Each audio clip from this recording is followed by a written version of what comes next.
ఎవరిచ్చారు అతనికి? అతను ఏమైనా కోటీశ్వరుడా? వేరే వ్యాపారాలు ఉన్నాయా?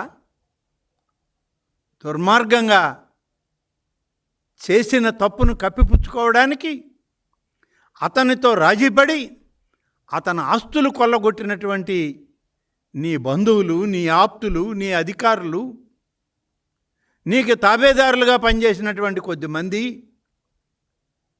మొత్తం పరకామణి కేసునే మూసివేసే పరిస్థితి తీసుకొచ్చి దానికి లోక్ అదాలత్ అనేటువంటి ఒక మసిబూసి మారేడికాయ చేసే పరిస్థితి వస్తే ఇంత దుర్మార్గమా?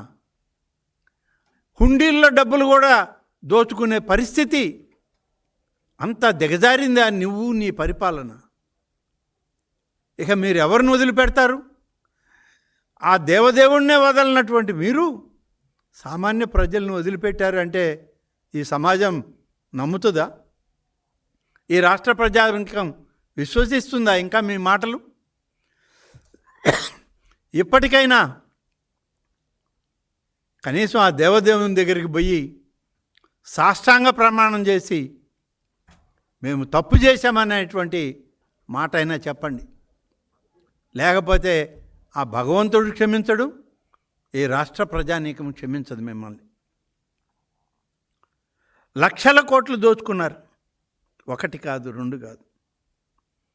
మరి ఇటువంటి పరిస్థితుల్లో ఆ తిరుమలకి సంబంధించే కల్తీ నెయ్యి ఎక్కడి నుంచి వస్తుంది అని అంటే ఏ మారుమూల గ్రామంలో ఉన్న ముసలమ్మని అడిగినా నెయ్యి ఎలా తయారవుతుంది తల్లి అని అడిగితే పాలు కాయాలి, పాలు వేడి చేయాలి, ఆ వేడి పాలను చల్లార్చాలి, దానికి చెమిరి వేయాలి, తర్వాత దాన్ని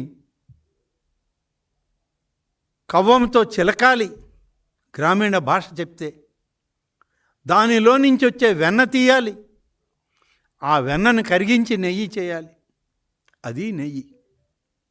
కానీ చుక్క పాలు లేకుండా నెయ్యి తయారు చేసినటువంటి ఘనత అసలు ప్రపంచంలోనే ఇదొక వింత. మామూలుగా 8 వింతలు ఉన్నాయంటారు ప్రపంచంలో. ప్రపంచంలో 9వ వింత ఏదంటే పాల చుక్క లేకుండా నెయ్యి తయారైనటువంటి వార్త ఇవాళ ప్రపంచ దేశాల్లో కూడా ఆలోచిస్తున్నారు. పాలు లేకుండా నెయ్యి చేయొచ్చా? అది స్వచ్ఛమైన నెయ్యా? భగవంతుని యొక్క ప్రసాదంలో కలపడానికి ఉపయోగపడే నెయ్యా అని చెప్పి ఇవాళ ప్రపంచంలో ఉన్న కోట్లాది మంది ప్రజలు ఇవాళ ఎదురు చూస్తూ ఉన్నారు, ఈ ఫార్ములా ఎక్కడిది అని. అంతటి గొప్ప ఫార్ములాను తయారు చేసినటువంటి నీ వ్యవస్థ సిగ్గుపడాలి. నువ్వు ఏమంటారు? మీరు చైర్మన్లుగా పనిచేసిన వాళ్ళు, నీకు ఆప్తులు, ఆత్మీయులు, ఏమీ జరగలేదు, మేమంతా బాగా చేశామని చేసేటప్పుడు చాలామంది ఉన్నారు, వాళ్ళందరినీ విచారించారా అని అడుగుతారు. అసలు మీరు ఎలా ఒప్పుకున్నారు, ఎలా తయారు చేశారు, ఈ ఫార్ములా ఎక్కడ తెచ్చారు? ఇవాళ చూస్తే చంద్రబాబు నాయుడు గారు ముఖ్యమంత్రిగా అయ్యే రోజుకే ఈ రకమైనటువంటి నెయ్యి తయారవుతుందనేటువంటి ఆరోపణలు వస్తే ఆ రోజే దీన్ని పరిశీలనకి పంపించినటువంటి ప్రభుత్వం మాది. ఇవాళ ఏమంటున్నారు మీరు? ఈ నెయ్యి తయారీలో తెలుగుదేశం పార్టీ ప్రభుత్వాలకు సంబంధం ఉందా? ఎలా? 2004 మార్చి 12న టెండర్ పిలిస్తే టెండర్ ఆమోదించారు. ఆనాడు ఏ ప్రభుత్వం ఉంది? మే 8న టెండర్ ఫైనలైజ్ చేసి వర్క్ ఆర్డర్ ఇస్తే 15న కొనుగోలు ఆర్డర్ ఇచ్చారు వాళ్ళకి. ఇవన్నీ మీ హయాంలోనే కదా. అప్పటికి చంద్రబాబు నాయుడు గారు ముఖ్యమంత్రిగా ప్రమాణ స్వీకారం చేయలేదు.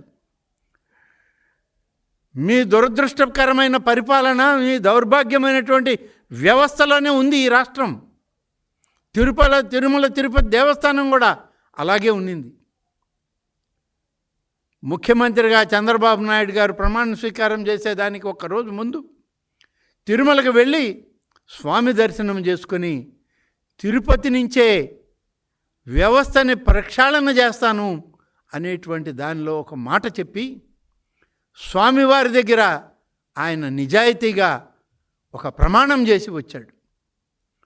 ఆ తర్వాత మీరు నెయ్యి సరఫరా జరిగితే ఆ నెయ్యి సరఫరా జరిగినటువంటి ట్యాంకర్లని అధికారులు ప్రయోగశాలలకు పంపిస్తే ఇది కల్తీ నెయ్యి అని తేలింది. దీన్ని తెలుగుదేశం పార్టీకో ప్రభుత్వానికో మా నాయకులకో అంటగట్టడానికి మీరు ఒక ప్రయత్నం చేస్తున్నారు. ఇంకా మీకు జ్ఞానం కలగల. కనీసం మీకు మాట్లాడేటప్పుడైనా ఏ తేదీల్లో జరిగింది ఇది, ఎవరు అప్పటి ప్రభుత్వం, ఎవరు అప్పటి పాలకవర్గం అనేది ఆలోచన కూడా చేసే పరిస్థితి ఈ జగన్ రెడ్డికి లేదు.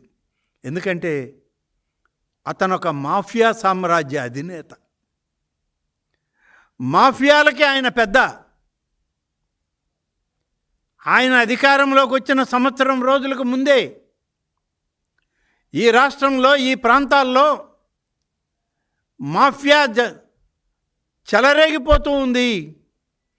గంజాయి, మాదక ద్రవ్యాలు, ఇలాంటివన్నీ స్మగ్లింగు, ఎర్రచందనం, ఇలాంటివన్నీ కూడా వస్తున్నాయని చెప్పే ప్రయత్నం ఆనాడు చేస్తే ఆ మాఫియాలను వెనకేసుకొచ్చారే తప్ప నువ్వు వాస్తవాలను గ్రహించడానికి నీకు సమయం దొరకలేదు. కాబట్టి ఇవాళ మాఫియాలకి నాయకుడిగా ఉన్నటువంటి ఒక మాఫియా లీడర్ నువ్వు. ఇవాళ భారతదేశంలో ఉన్నటువంటి కేంద్ర రాష్ట్ర ఉమ్మడి కూటమి ప్రభుత్వాలు మాఫియాలని అణగదొక్కడానికి ఇవాళ మేము కంకణం కట్టుకొని పరిపాలన చేస్తున్నాం. మాఫియాలకు కానీ అలాగే ఉగ్రవాదులకు కానీ ఉగ్రవాద చర్యలకు కానీ ఈ దేశంలో ఈ రాష్ట్రంలో చోటు లేదు అని చెప్పి మీకు మనం చేస్తా ఉన్నాం. ఇవాళ ఈ వాస్తవాలను ప్రజలకి చెప్పాలి. మాఫియా సామ్రాజ్యం 5 సంవత్సరాల్లో ఈ రాష్ట్ర ప్రజానీకాన్ని, రాష్ట్ర ప్రభుత్వాన్ని అన్ని విధాలా దోచుకొని ప్రజల యొక్క మనోభావాలను దెబ్బతీసి, పరిపాలన నిర్లక్ష్యం చేసి, వ్యవస్థలను నీరుగార్చినటువంటి నాయకుడు జగన్ రెడ్డి, ఆయనతో ఉన్నటువంటి ఆయన ఆత్మీయులు, ఆయన బంధువులు ఇవాళ మరొక ప్రభుత్వాన్ని, మరొక రాజకీయ పార్టీని, మా కూటమి నాయకత్వాన్ని విమర్శించేటువంటి హక్కు మీకు లేదు అని చెప్పి ఈ సందర్భంగా తెలియజేస్తూ, నీ మీద వచ్చిన కేసులు 11 సంవత్సరాలు కనీసం కోర్టుకు కూడా హాజరు కాకుండా తప్పించుకు తిరిగినటువంటి మాఫియా లీడర్ నువ్వు, గ్యాంగ్స్టర్వి నువ్వు మమ్మల్ని అడిగేటువంటి హక్కు నీకు ఎక్కడదయ్యా అని అడుగుతున్నావు. ఇటువంటి వ్యక్తి ఇంకా రాజకీయాల్లో తన ఉనికిని కాపాడుకోవడానికి నెలకో 2 నెలలకో ఒకసారి తాడేపల్లి కార్యాలయం అనేటువంటి దానికి వచ్చి ఒక మీడియా సమావేశం పెట్టి వెళ్ళిపోతున్నాడు. కేవలం ఈ రాష్ట్రంలో తన ఉనికి కూడా ఉంది అని చాటి చెప్పుకునే ప్రయత్నమే తప్ప ఏమాత్రం ఈ రాష్ట్ర ప్రజల యొక్క సమస్యల పరిష్కారానికి, రాష్ట్ర భవిష్యత్తుకు, రాష్ట్ర యువతకి భవిష్యత్తును చూపించడానికి నీ సహాయ సహకారాలు లేవు. కాబట్టి నీ ఆలోచన ఇంకా మాఫియాలతోనే నడుస్తుంది.